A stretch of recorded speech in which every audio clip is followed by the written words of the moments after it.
Salam saudara sekalian, selamat pagi, puji Tuhan. Pada kesempatan kali ini, saudara sekalian, saya ingin mengajak kita melakukan sebuah perenungan dan diskusi singkat yang saya beri tema logika Tritunggal. Logika Tritunggal. Nah, di awal saya merasa perlu kita membuat semacam sedikit klarifikasi mengenai logika dan logika-logika. Logika dan logika-logika. Hal itu didasari sebuah pemahaman bahwa logika secara sederhana bisa dipahami sebagai sebuah sistem yang ada di masyarakat. Dan itu berarti memang di masyarakat itu ada berbagai sistem logika, ya. Secara sederhana juga bahwa kalau logika itu dipahami sebagai kaidah berpikir atau jalan pikiran yang masuk akal, maka saya sendiri merasa bahwa sebetulnya di dalam kehidupan ini ada berbagai macam jalan pikiran yang dianggap masuk akal oleh pengikutnya, atau ada banyak kaidah berpikir yang dianggap masuk akal, logis bagi para pemegangnya, para penganutnya. Nah, berdasarkan pendekatan ini, saudara sekalian, Tritunggal sendiri memang bisa direspon secara demikian, bahwa istilah Tritunggal yang menjadi salah satu yang sangat khas di kekristenan yang dikaitkan dengan doktrin utama teologi Kristen, doktrin Allah itu memang bisa direspons, bisa ditanggapi oleh seluruh sistem logika yang ada. Dengan kata lain, bahwa semua sistem logika memiliki kesempatan yang sama untuk melakukan sebuah telaah bagaimanakah Tritunggal itu dipahami berdasarkan kaidah berpikir yang dianutnya. Apakah gagasan atau nilai konsep Tritunggal itu bisa diakomodasi oleh jalan pikiran dan atau diakomodasi oleh satu sistem jalan pikiran dan itu dinyatakan masuk akal. Nah, itulah sebabnya sangat penting saya merasa untuk memahami konsep atau ajaran nilai Tritunggal itu berdasarkan kaidah berpikir atau jalan pikiran yang tertentu, sehingga ajaran Tritunggal itu bisa diakomodasi sebagai sebuah kemasukakalan dalam sistem jalan berpikir tertentu itu. Nah, itulah sebabnya saudara sekalian penting sekali akhirnya kita melakukan sebuah pertanyaan, jalan pikiran yang bagaimanakah, kaidah berpikir yang bagaimanakah, atau the way of thinking yang bagaimanakah yang dianggap reasonable, yang dianggap masuk akal untuk bisa memahami ajaran Tritunggal itu.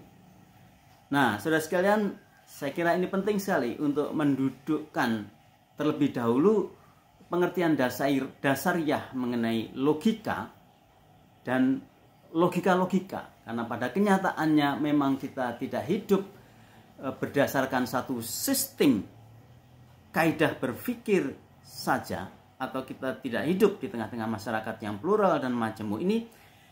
Kita tidak hidup dengan jalan pikiran tertentu yang dianggap masuk akal saja, bukan hanya satu, tapi ternyata ada berbagai macam jalan pikiran, ada berbagai macam kaidah berpikir yang ada di masyarakat, yang semuanya itu ternyata harus dipertimbangkan, setidak-tidaknya itu dimaklumkan, seperti itu.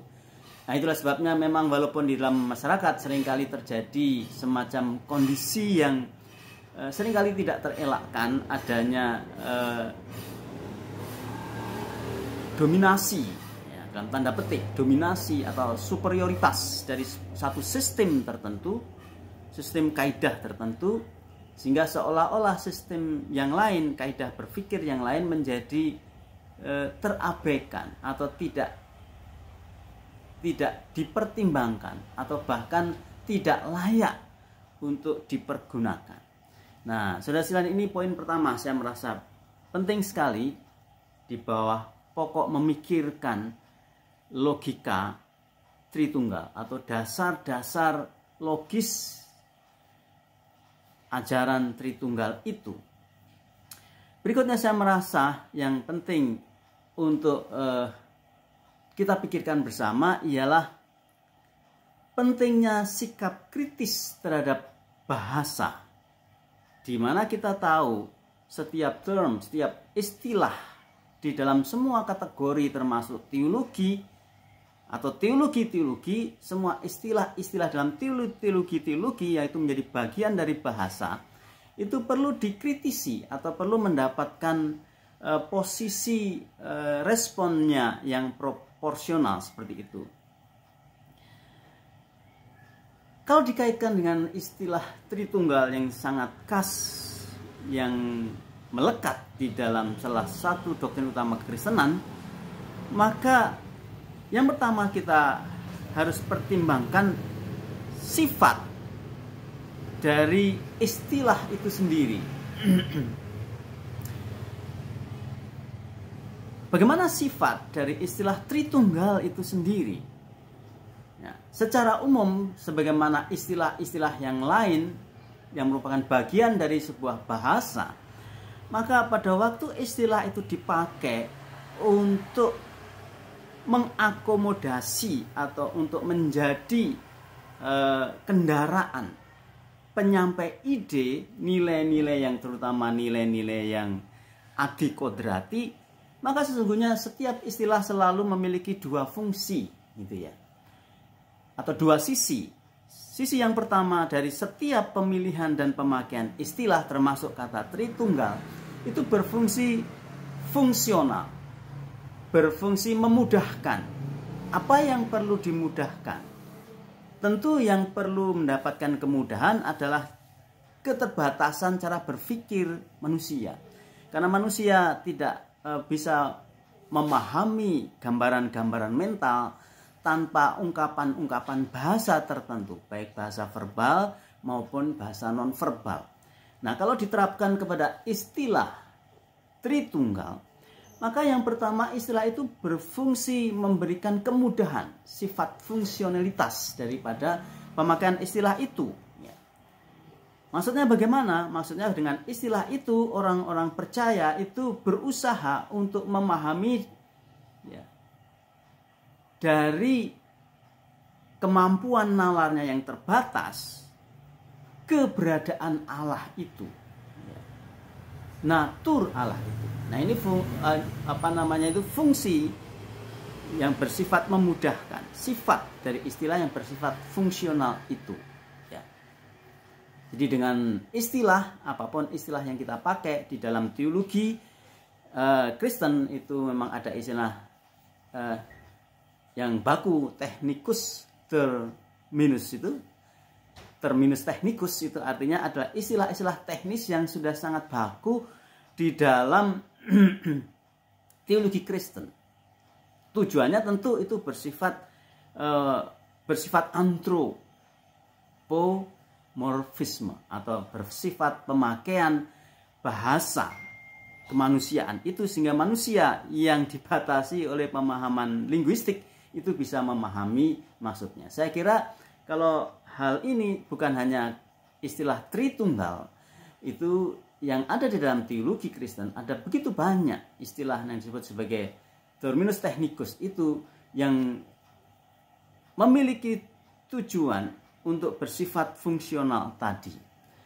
Itu adalah sisi pertama dari maksud pemilihan istilah untuk menjadi kendaraan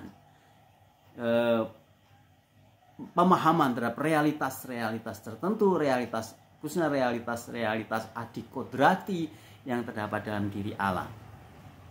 Namun demikian kita juga menyadari bahwa setiap istilah itu selalu dipahami dalam konteks bahasa, ya. Sedangkan bahasa sendiri itu tidak bisa dilepaskan dari keterbatasannya. Ya. Pengertian bahasa selalu dikondisikan oleh konteks kebudayaan, seperti itu. Jadi sebetulnya setiap bahasa itu dibatasi oleh konteks budayanya.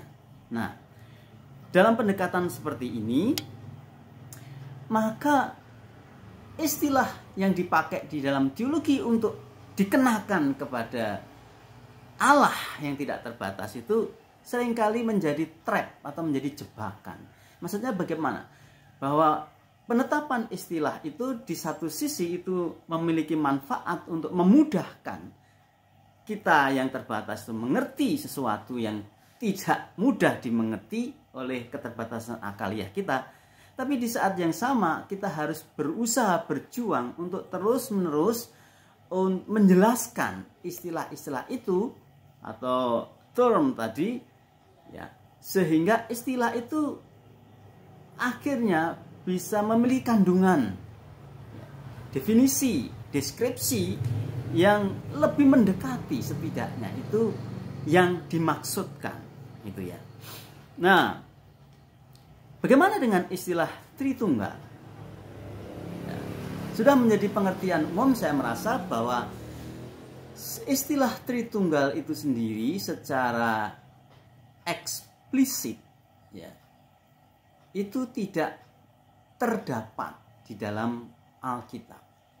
Jadi istilah Tritunggal, Trinity, Trinitas itu secara eksplisit, secara tertulis tidak terdapat di dalam Alkitab.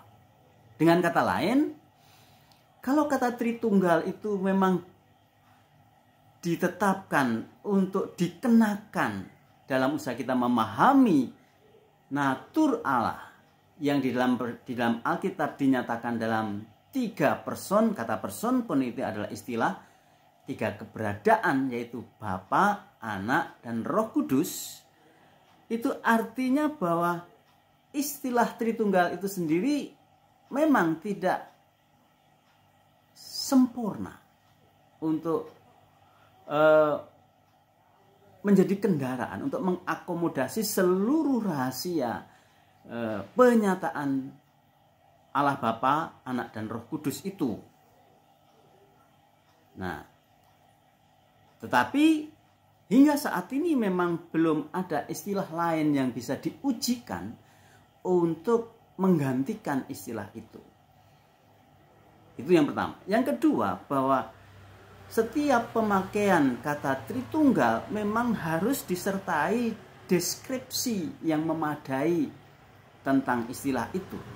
Ditegaskan di sini bahwa istilah Tritunggal itu dipakai untuk mengakomodasi pengakuan kepada Allah yang keberadaannya Esa, tapi di dalam keesaan Allah itu, dalam konteks penyataan penyelamatan Allah, Allah itu menyatakan diri di dalam keberadaan Allah Bapa, Anak, dan Roh Kudus. Itu jelas sekali. Jelas sekali bahwa istilah Tritunggal harus dideskripsikan secara demikian sebagaimana diungkapkan oleh Tuhan Yesus. Karena itu pergilah, jadikanlah semua bangsa muridku dan baptislah mereka dalam nama Bapa, Anak, dan Roh Kudus. Dan kita percaya sejauh ini bahwa kata Tritunggal dengan pendeskripsian yang proporsional, yang alkitabiah, yang sesuai disaksikan Alkitab, itu adalah istilah yang tepat untuk mengakomodasi pengertian keberadaan Allah yang demikian itu. Nah, itu berkaitan dengan sikap kritis kita yang proporsional terhadap bahasa, secara khusus pada waktu kita terapkan terhadap istilah Tritunggal di dalam teologi Kristen itu. Nah, saudara sekalian, yang berikutnya saya merasa yang penting itu ialah kembali kepada logika dan sistem-sistem logika. Kembali kepada kaidah berpikir dan kaidah-kaidah berpikir yang harus kita terima bahwa di dalam masyarakat bukan hanya ada satu kaidah berpikir, bukan hanya ada satu jalan pikiran yang dianggap masuk akal yang ditempuh oleh manusia, tapi ada banyak kaidah berpikir, ada banyak jalan pikiran yang dianggap masuk akal. Lalu pertanyaannya sekarang itu ialah sejauh mana bahwa ajaran Tritunggal yang di dalamnya itu mengakomodasi realitas Bapa, Anak, dan Roh Kudus di dalam pengakuan kita kepada Allah yang Maha Esa itu bisa diterima secara rasional, reasonable, masuk akal. Saya merasa yang pertama yang penting itu ialah bahwa di dalam kehidupan itu terdapat fakta yang tidak bisa disangkal. Ini sebuah kondisi aksiomatik, sebuah fakta yang tidak perlu mendapatkan pembuktian. Fakta apa itu? Fakta adanya kejamakan dalam ketunggalan. Gitu ya. Jadi yang kita bilang dalam kehidupan sehari, kita bilang satu, ya, ternyata bukan berarti menunjuk kepada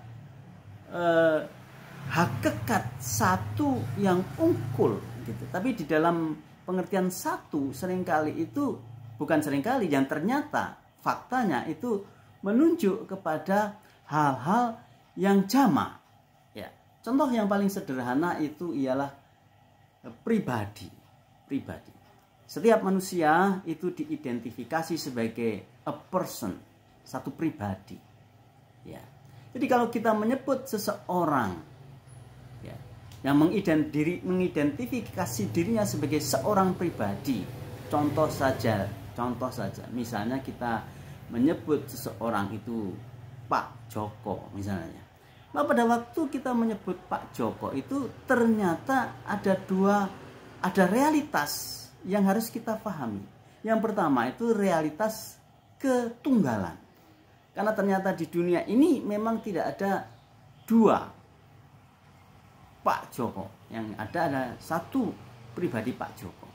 Namun demikian ternyata di dalam pengertian bahwa pribadi itu satu, maka kalau dipahami lebih jauh itu ada kejamakan di dalam pribadi itu. Karena ternyata setiap person, setiap pribadi ada realitas fisikal dan realitas non fisikal atau realitas psikiko gitu ya. Ada fisik, ada psikis gitu ya. Apa kita bisa membuktikan? Ya tentu saja itu menjadi sebuah aksioma yang tidak perlu dipertanyakan. Makanya ada istilah hati nurani atau dalam bahasa Inggris itu conscience. Co itu sama-sama dan science itu tahu gitu ya. Jadi kita itu sebuah kondisi aksiomatik bahwa manusia bisa ngomong dengan dirinya sendiri, ya. Dia bisa berkomunikasi dengan dirinya sendiri, ya. Dia bisa mengenali dirinya sendiri, di samping dia juga bisa mengenali orang lain dan lingkungan serta Tuhan. Ini poin penting sekali. Jadi ternyata fakta adanya kemajemukan atau kejamakan di dalam ketunggalan itu adalah fakta realitas yang bersifat aksiomatik, tidak perlu pembuktian hukum apa saja.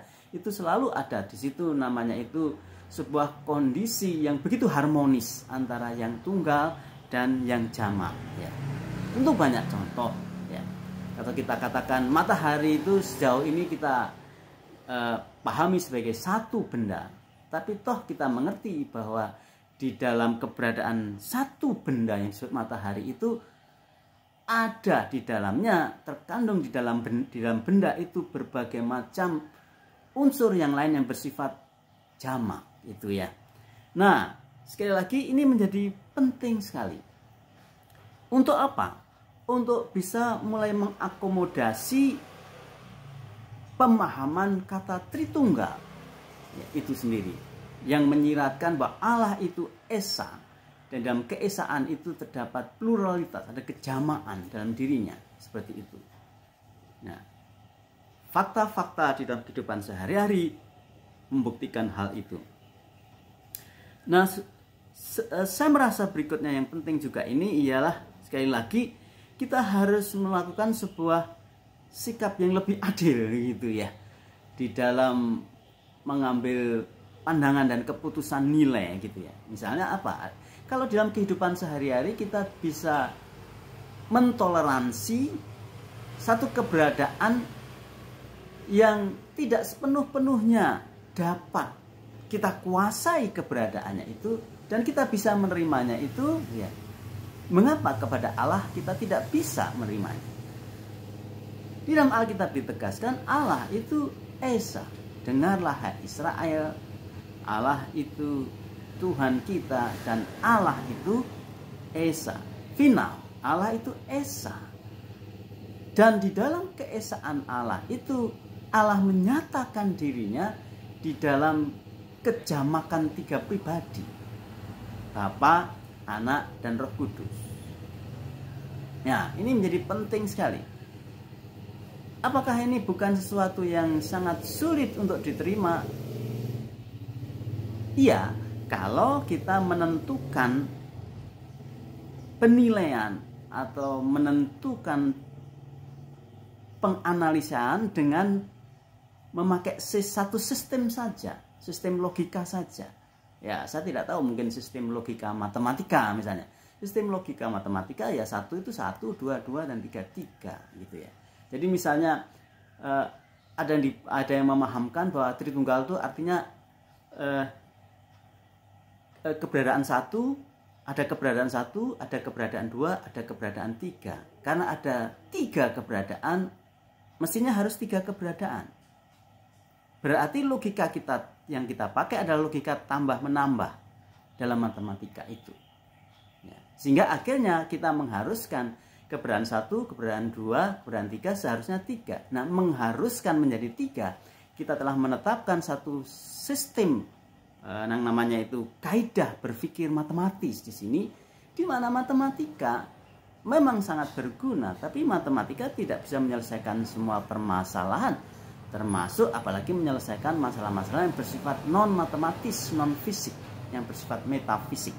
Nah, ini adalah poin yang ketiga yang sangat penting saya merasa, itu bahwa fakta kejamaan dalam ketunggalan itu merupakan realitas aksiomatik yang tidak perlu dipertanyakan lagi bahwa memang itu ada dan kita hidup di situ.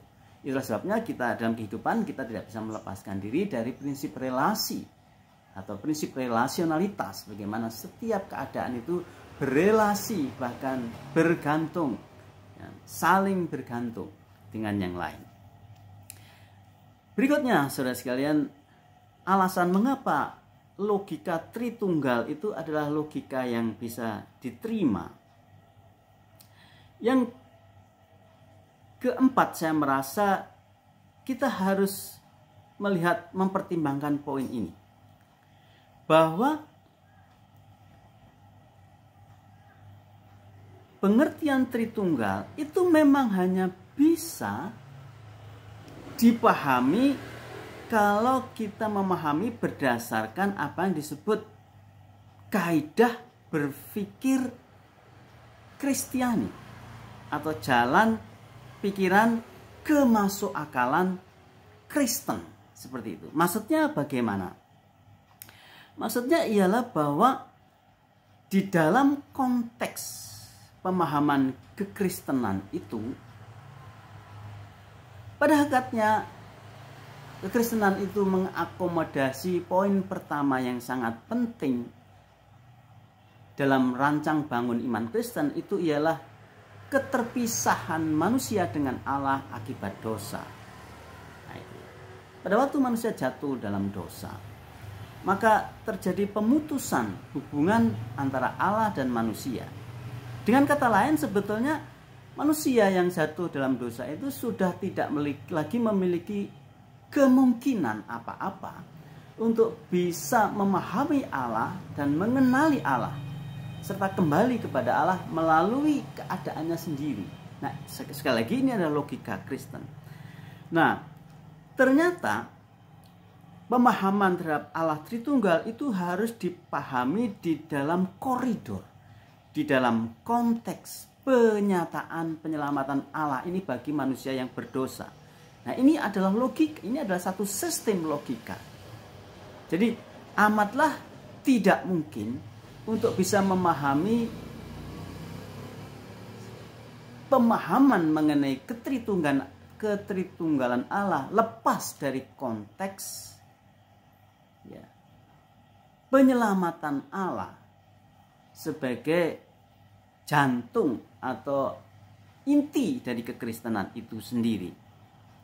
Mengapa demikian, saudara sekalian? Karena di dalam konteks realitas fakta karya penyelamatan Allah, maka Allah itu mewujudkan karya penyelamatannya itu di dalam sebuah namanya itu hukum keilahian atau theonomos itu yang mewujudkan penyelamatan Allah kepada manusia yang berdosa itu melalui 3 pribadi. Pribadi yang pertama itu Bapa sebagai yang disebut sebagai originator, sebagai yang memiliki gagasan utama penyelamatan itu. Tapi gagasan itu sendiri tidak berhenti di situ. Gagasan ilahi tentang penyelamatan itu diwujudkan secara infaktual ya, di dalam realitas konkret, di dalam Allah Anak, yaitu Yesus Kristus. Dan dalam hal ini Yesus Kristus harus Allah sejati, manusia sejati. Karena penyelamatan kepada manusia tidak bisa dilakukan oleh manusia. Penyelamatan manusia itu hanya bisa digagas oleh Allah dan hanya bisa dikerjakan oleh Allah. Itulah sebabnya Allah Anak itu disebut sebagai eksekutor dari karya penyelamatan Allah itu. Demikian juga supaya karya penyelamatan Allah itu bisa efektif ya, sepanjang zaman hingga pada akhir zaman di dalam logika Kristen, maka Allah mewujudkan efektivitas dan juga daya jangkau dari karya penyelamatan Kristus bagi semua manusia itu di muka bumi ini dalam setiap era dan zaman melalui karya Roh Kudus yang nanti disebut sebagai applier, yang mewujudkan secara in konteks, yang mewujudkannya dalam secara personal dan secara in time begitu. Jadi karya Kristus yang sudah selesai 2000 tahun yang lalu, momentumnya sudah selesai, tetapi kuasanya, kuasa penebusannya itu terus berlangsung bagi setiap orang yang ditetapkan untuk menerima itu melalui apa? Melalui karya pribadi Allah Tritunggal, Allah Roh Kudus sebagai aplikator itu, karya Kristus. Nah, sekali lagi kita bisa simpulkan di sini sekali lagi bahwa istilah Tritunggal itu hanya bisa diterima secara reasonable kalau kita menetapkan sebuah kaidah berpikir, sebuah jalan pikiran yang masuk akal dengan hal itu, yaitu jalan pikiran yang mana? Kaidah berpikir yang mana? Yakni kaidah berpikir karya penyelamatan Allah bagi manusia berdosa. Dengan demikian saudara sekalian, kita itu juga memang tidak bisa memaksakan untuk apabila seseorang itu mempergunakan kaidah berpikir yang berbeda untuk mengerti hal ini. Sehingga diskusi menjadi tidak efektif kalau kita tidak menyelesaikan hal ini. Menyelesaikan dalam hal apa? Menyelesaikan dalam hal kedua pihak itu memiliki kesepakatan untuk memilih satu sistem kaidah berpikir yang sama. Yang dalam hal ini kalau diterapkan dengan Allah Tritunggal, kedua-duanya memilih satu kaidah berpikir yang satu, yakni jalan pikiran yang masuk akal di dalam kemasukakalan karya penebusan Allah itu sendiri. Nah, itu nanti seringkali dikatakan bahwa istilah Tritunggal dan pemahamannya itu hanya bisa dipahami kalau setiap orang itu memilih menetapkan kaidah berpikir atau sistem logika yang sama, yaitu melihat kehidupan di dalam 3 hal yang utama itu.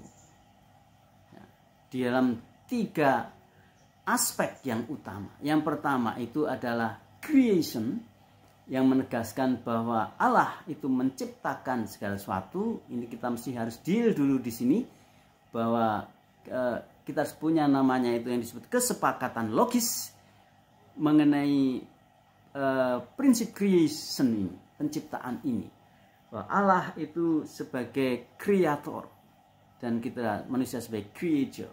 Itu berarti dari awal sudah menempatkan sisi superioritas dan inferioritas manusia, Allah dan manusia. Allah itu adalah pencipta. Kita tidak akan pernah bisa untuk melewati Allah.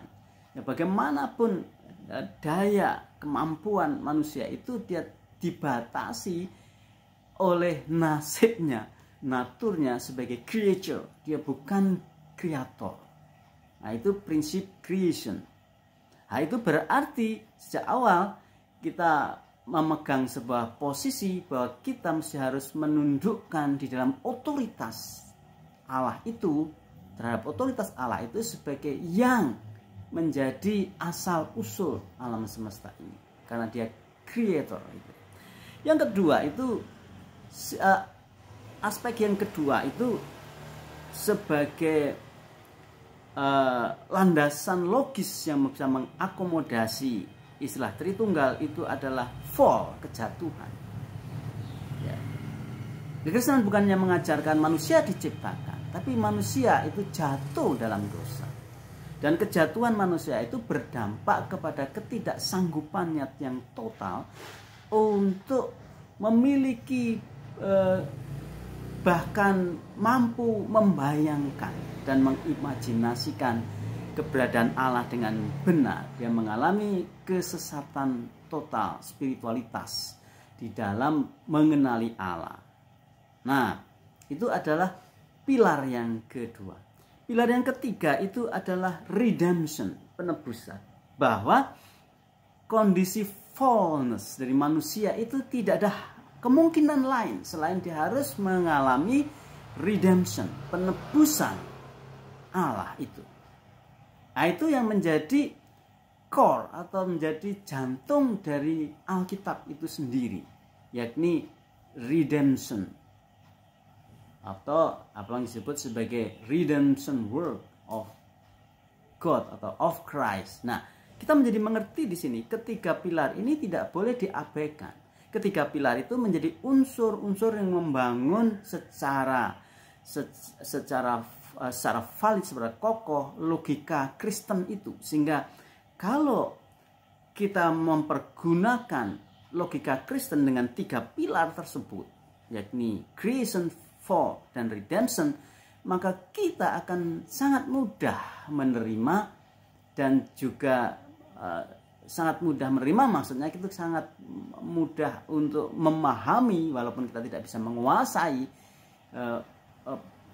penggunaan kata Tritunggal itu secara teologis, walaupun tentu kita tidak bisa menguasai secara paripurna keberadaan Allah, ya tentu saja itu justru itu sebuah logika juga, ya.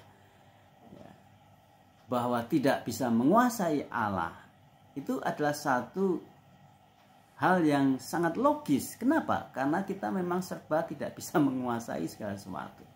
Karena kita adalah limited being, sedangkan Allah itu unlimited being. Nah, itu yang keempat, saudara. Ini adalah dasar logika yang keempat yang penting sekali untuk mengapa kita bisa menerima konsep Tritunggal itu sebagai sesuatu yang reasonable.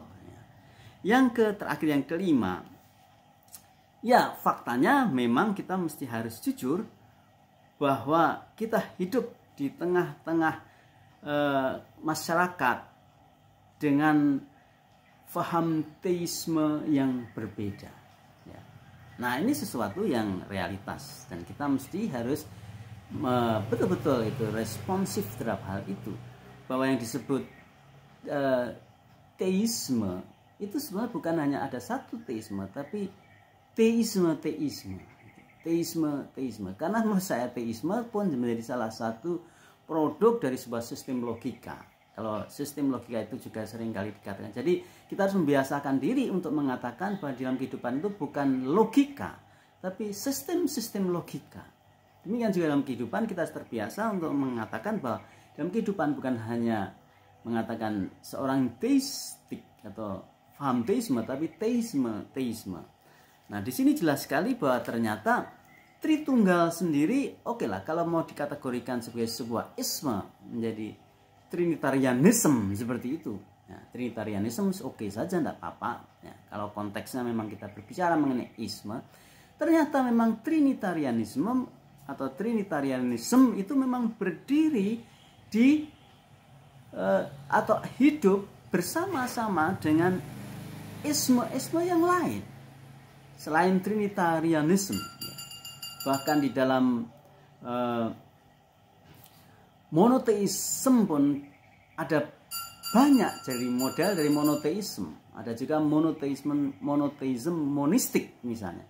Itu juga bisa dibedakan dan harus dibedakan dengan monoteisme trinitarianistik dan sebagainya. Artinya apa? Artinya kita memang harus membiasakan diri untuk sharing of life dan sharing of mind di situ ya. Menyadari betul-betul memang di dalam kehidupan tidak hanya ada satu teisme. Bahkan di dalam kehidupan pun tidak hanya ada satu monoteisme. Yang monoteisme pun ada banyak juga pandangan, misalnya monoteisme monistik tadi, atau monoteisme trinitarianism, atau monoteisme subordinism, ya. Monoteisme monarkianisme dan sebagainya. Nah, ini kita membiasakan diri. Dan sebetulnya dalam hal ini ya marilah kita hidup di dalam autokritik masing-masing. Dan setiap memegang paham teistik itu yang pertama harus terbuka untuk mendapatkan evaluasi. Isme apapun, bahkan teisme apapun harus siap dievaluasi, termasuk para penganut atau yang mempercayai teisme trinitarianisme gitu, teistik trinitarianisme. Kita mesti harus terbuka, harus mendiskusikannya itu, harus membicarakannya itu, supaya apa? Supaya kita memperoleh namanya itu pendalaman pemahaman kita tentang Allah yang kita sembah itu. Nah, saya kira demikian ini yang dapat kita diskusikan sejauh ini mengenai pokok yang saya merasa sangat penting, itu ialah rancang bangun logika Tritunggal itu ya. Rancang bangun logika Tritunggal. Sekali lagi, iman Kristen itu tidak stagnan ya. Iman Kristen itu terus berprogres menuju kepada pematangan pada dasar yang kokoh, pada dasar yang tidak berubah, tapi dia terus mengalami pematangan gitu, di dalam berpikir, dalam bergumul selaras dan seiring dengan tantangan-tantangan logika dan cara berpikir serta pergumulan-pergumulan manusia Kristen secara seutuhnya, fisik maupun psikis, yang hidup dan berkiprah, berdinamika di dalam kebudayaan kita masing-masing. Kiranya Tuhan Yesus Kristus memberkati. Amin.